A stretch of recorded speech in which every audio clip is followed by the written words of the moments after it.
the electric system is assembled by the drive board, the main board, and the filter board. And we have 380 voltage 3 phases and 220 voltage 1 phase that you can choose from.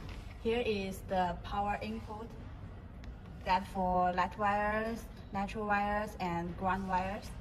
And here is the power output.